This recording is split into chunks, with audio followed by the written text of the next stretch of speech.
Olá, pessoal! Vamos falar agora sobre ansiedade e depressão. Você acredita que isso é um assunto tão falado nos últimos 20 anos, sendo que mais ou menos 40 anos atrás mal se falava disso? Quando eu tive depressão, aos meus 14 anos, eu tive depressão numa época que não era falado muito sobre isso. Nessa época era mais ou menos 1998 para 1999. E eu estava vivendo uma grande crise que eu não entendia. Não tinha nome para isso. Fui para psicólogos, fui para até psiquiatra, fiz tratamento e, na verdade, foi um momento bem difícil, assim, pessoal. Não havia, né, uma grande, única causa aquela minha depressão.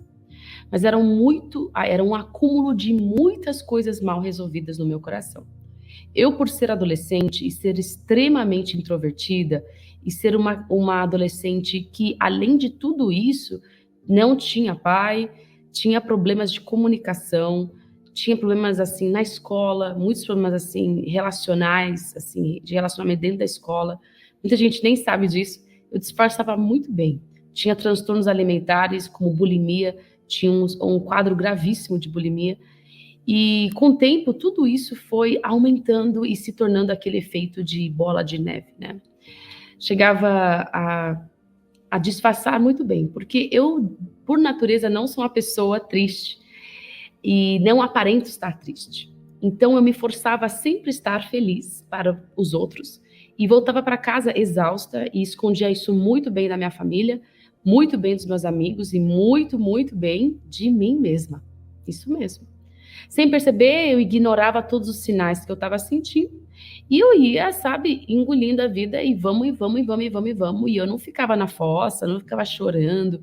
Eu queria, sabe, superar. Bem, os anos foram passando e aquilo foi piorando muito. E eu comecei a realmente ter nenhum controle sobre aquela tristeza que eu tinha, que era constante por anos e anos. Até que então eu fui pedir ajuda para minha mãe. Foi a melhor coisa que eu fiz. Eu tinha nessa época já tinha tido já uns 4 anos ali de dificuldades. Eu tinha já 18 anos. Eu lembro claramente, foi no meu aniversário de 18 anos que eu sentei e eu abri meu coração para minha mãe e ela chorou muito comigo. Eu esperava uma outra reação e ela chorou muito. Ela falou assim: "Filha, onde que eu falhei, né?" Logo ela se culpou. Eu falei: "Não é sua culpa, mãe. Eu não sei o que está acontecendo comigo." Contei para ela de tudo que eu estava fazendo, da bulimia, da tristeza, enfim, das tentativas de suicídio. E ela, sendo uma mulher de Deus, né, ela realmente orou comigo naquele momento, falou que ela estaria comigo até o fim para a gente tratar isso juntos, e marcou então uma consulta com vários psicólogos, depois com um psiquiatra, e assim foi. Bem, acabei tendo que ser medicada, tomei alguns remédios, fui acompanhada, fiz terapia por muito tempo. Foi extremamente crucial para a minha vida, para que eu pudesse sair dessa situação. Muita gente me pergunta, como é que você saiu da depressão? Eu não saí da depressão assim, saí. Foi um processo de construção de uma estrutura emocional que eu não tinha. E esse processo demanda muito trabalho. Esse processo não é algo instantâneo. Geralmente é um processo extremamente demorado. E é ali que a gente entra numa grande pauta, né, da geração de hoje, que quer resultados rápidos. E também eu não sabia da parte biológica naquela época, não tinha nome para depressão naquela época. Então, assim, foi mais por volta dos anos 2005 que começaram a falar mais sobre isso. Isso estava ainda em 99, 2001, 2002. E eu ainda tentando descobrir, né, o que eu tinha. Então, eu acho que foi até muito positivo não ter tido um rótulo, eu tenho depressão, ou eu tenho um transtorno de ansiedade, ou eu tenho um transtorno XYZ. Porque é legal ter o diagnóstico, mas às vezes esses rótulos que eu tenho TDAH, eu sou autista, ponto, acabou, sou isso, vou morrer assim. Meio que limitam, né, muita coisa da nossa vida. O legal do diagnóstico é que te traz resposta e te traz explicação para muita coisa que você não sabia que você tinha ou por que você tinha aquilo. Porém, o diagnóstico nunca é aquilo que define a sua identidade.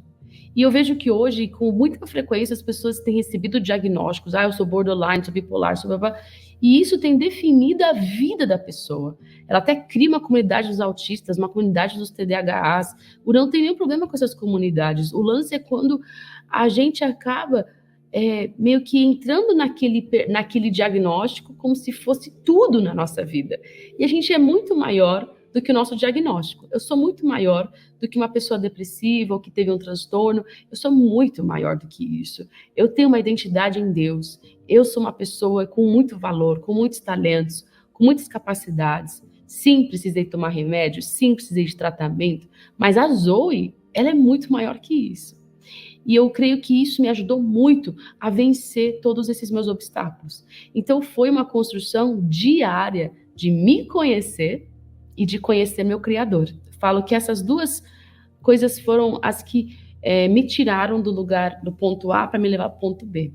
E sim, ajuda profissional e também ajuda mental, no sentido de que eu tomei medicação para me ajudar a trabalhar isso. Então procure, se você precisa, um psiquiatra cristão ou saudável, né? Que não vai só te receitar um remédio, mas vai conversar, entender o seu histórico. E também tem um acompanhamento aí de terapia, caso você sofra de depressão ou conhece alguém que sofre disso, que você possa incentivar a pessoa a procurar ajuda.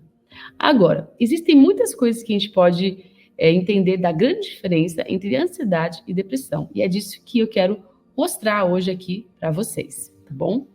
A depressão, ela não é a mesma coisa que a ansiedade.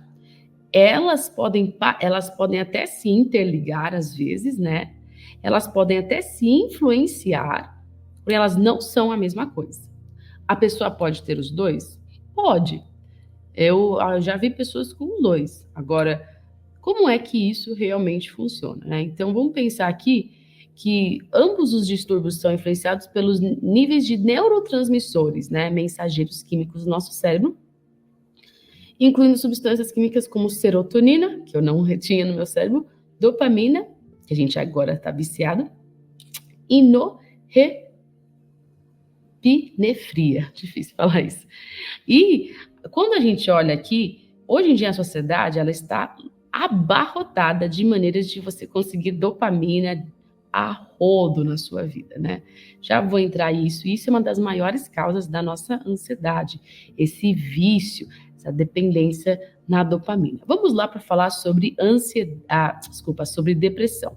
A depressão é uma falta de energia, de interesse pela vida, tá? Alterações no seu apetite, dorme muito ou dorme muito menos, desesperança, é como você sente um vazio, é como se você fala assim, cara, não aguento mais. A dificuldade, às vezes, de sair da cama, a dificuldade de trabalhar, a dificuldade de falar com pessoas, uma falta de autoestima bizarra, porque muita gente não tem autoestima, tem baixa autoestima, mas não tem depressão. Mas a depressão, ela é aquela falta de autoestima extrema, tá bom? É aquele caos instalado o tempo inteiro, né? Pensamentos de suicídio e um grande indício de depressão é uma perda de interesse geral da vida. Então, assim, não tem motivação para viver, não quer mais viver, não tem esperança, não tem sonhos, não quer sair da cama, não quer sair de casa, não quer estudar, não quer casar, não quer ter filhos, não quer fazer nada. Quer ficar lá sem fazer nada, né? A depressão, ela é como um bichinho que cresce e ele vai aumentando, de uma forma que daqui a pouco você vê, ele já toma conta de tudo. E a gente vai falar, sim, das causas disso, né? Mas a depressão, ela pode ser 3 coisas. Ela pode ser espiritual, que é a coisa mais fácil de consertar, tá bom? Ela pode ser emocional, que realmente é algo que precisa de uma cura da sua alma, ou ela pode ser biológica, né? Que é um distúrbio ou algum desequilíbrio aqui mental. Eu tinha essas 3, tudo junto. Então, havia, sim, na minha vida, muitas coisas na minha alma que não foram curadas, que então foram brechas, né, no mundo espiritual, para que entrasse, né, um espírito de grande tristeza, um espírito de morte que me rondava por muito tempo. Esse espírito de morte me fazia querer fazer coisas que eu não queria, mas eu acabava fazendo, como pensar em morrer o tempo todo, ter sonhos de eu morrendo, querer morrer, desejar a morte, até tentar morrer. Então, isso me levou através, né, da minha alma não saudável, da minha mente não saudável fisicamente, havia então uma grande brecha para então o espírito da morte se alojar ali. Eu acredito que não existe nenhum espírito que se aloja em algo na nossa vida se não tem uma brecha. E a brecha nem sempre é o pecado, tá bom, pessoal? Às vezes é a falta da cura da nossa alma que se aloja ali e fala assim, opa, tem um espaço aqui, porque a pessoa já está depressiva, a pessoa já é desanimada, a pessoa já é negativa, a pessoa já não tem fé, a pessoa já não tem ânimo, então eu vou aqui, ó, vou entrar ali. Então o espírito maligno, ele entra e ele fica ali. Então, para a gente se livrar desse espírito mal, é muito simples, em nome de Jesus eu expulso esse espírito mal da minha vida, XYZ, o nome dele, e vai embora. Agora, você precisa curar, né, a sua alma para que ele não retorne, para que ele não tenha um lugar novamente para retornar. Então, isso explica um pouquinho dos 3 tipos de depressão que existem e que você pode conhecer alguém que tem isso ou você mesmo pode estar tendo. E eu queria te trazer esperança, né? Que você pode sair dessa situação. Eu saí. Se eu sair, você também consegue. Eu sempre fui extremamente sem motivação. E eu acho assim incrível, né? A força que Jesus nos traz, né? E que quando eu fortaleci muito o meu espírito, né? Que a gente é alma, corpo e espírito. Quando eu fortaleci meu espírito, me deu forças para lidar com a minha alma, e quando eu procurei ajuda para o meu corpo, me deu forças para lidar com a minha alma, porque a alma é o mais difícil de consertar, ela que é o nosso processo, porque é a nossa mentalidade. Ansiedade. O que seria a ansiedade? É uma preocupação excessiva. O que vai acontecer no futuro, como vai ser, o medo do desconhecido, né? O aumento da frequência cardíaca, isso mesmo. Muitas pessoas têm crise de ansiedade. O que acontece na crise de ansiedade?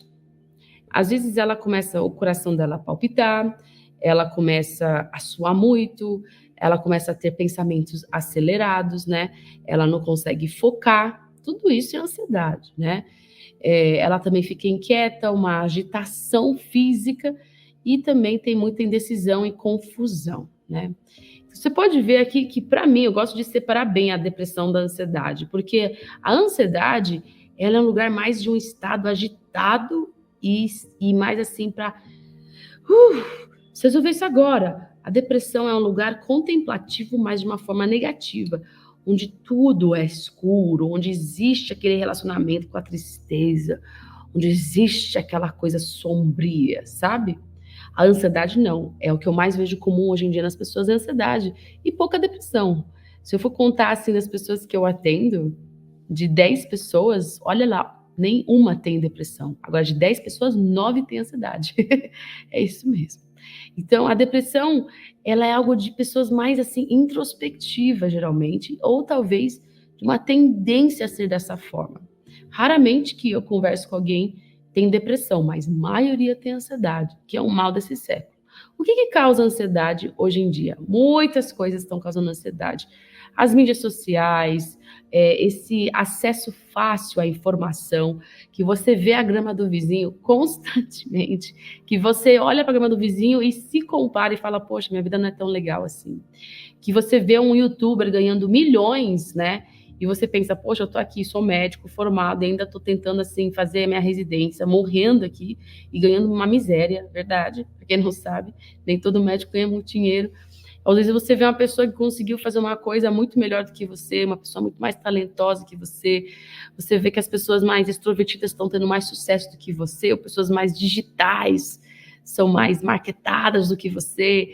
Enfim, aquela comparação cresceu. Antigamente, a gente via só a grama do vizinho e do nosso bairro, né? Hoje a gente vê a grama do vizinho lá de Dubai. A gente vê o grama do vizinho lá da pessoa que mora em Tóquio. A gente vê tudo lá fora. Então a gente começa a comparar a nossa vida com a das pessoas. E a gente acha que a nossa vida está ruim. Isso gera uma imensa ansiedade. O que gera também muita ansiedade e depressão é a falta de identidade. Falta de pai, de mãe, de família estruturada, funcional, para que você possa ter uma boa autoestima e também saber lidar com os fracassos. É muito importante a gente entender que os fracassos vão existir na nossa vida. E se a gente não sabe lidar com eles, a gente pode somatizá-los e levá-los para um lugar muito escuro, como a depressão ou a ansiedade. Então, se você tem qualquer sintoma que eu falei aqui e você não sabia, seria muito bom você fazer uma autoanálise e perguntar se isso está muito excessivo, se esses sintomas estão muito frequentes. Se estão, seria muito bom procurar ajuda, tá bom? Existem inúmeras pessoas que podem te ajudar, existem livros que podem te ajudar e existem sim terapeutas disponíveis aí que você pode orar, buscar, procurar, perguntar para alguém que você conhece, para te indicar uma pessoa que possa realmente caminhar com você nesse processo de cura. Lembrando também que o nosso melhor companheiro, como eu sempre falo, é o Espírito Santo. Quem me ajudou não foi meu terapeuta, viu? Não foi mesmo, para eu vencer a depressão. Não foi meu psiquiatra que me deu vários remédios e me ajudou a me acalmar. Eles foram pessoas que me deram algumas ferramentas ao longo da minha vida e que me ajudaram a me enxergar e me conhecer. Porém, quem realmente me ajudou foi o Espírito Santo, foi Jesus, foi Deus Pai, ao me curarem de tantas coisas que eu estava vivendo e me trazerem um lugar de saúde. E o meu maior desejo hoje, acho que a minha maior missão de vida é ajudar pessoas a encontrarem isso em Cristo. Porque muitas vezes nós estamos aqui presos e nós sabemos por que estamos presos, de onde veio essa prisão, e a gente sabe que a gente não sabe sair sozinho. A gente está fazendo terapia, a gente está tomando remédio, mas a gente não sai do lugar. E é ali que entra a melhor pessoa de todas, que só ela é capaz de transformar a nossa vida, que é o nosso Deus presente, nosso Deus Pai, nosso Deus amigo, nosso Deus Espírito Santo, que é como uma mãe para nós. E ali a gente consegue ter uma cura, uma restauração completa da nossa vida. Vai ter outras aulas aqui sobre como você pode atingir esse processo de cura com a presença de Deus e não somente com a ajuda de terapia e de medicação. Espero que isso tenha esclarecido alguma das suas dúvidas e que você possa aí ter essa busca, né, constante em realmente falar, opa, será que eu estou bem? Será que os meus familiares estão bem? Eu quero realmente mudar e entrar nesse lugar de saúde mental. Deus te abençoe e nos vemos aí na nossa próxima aula.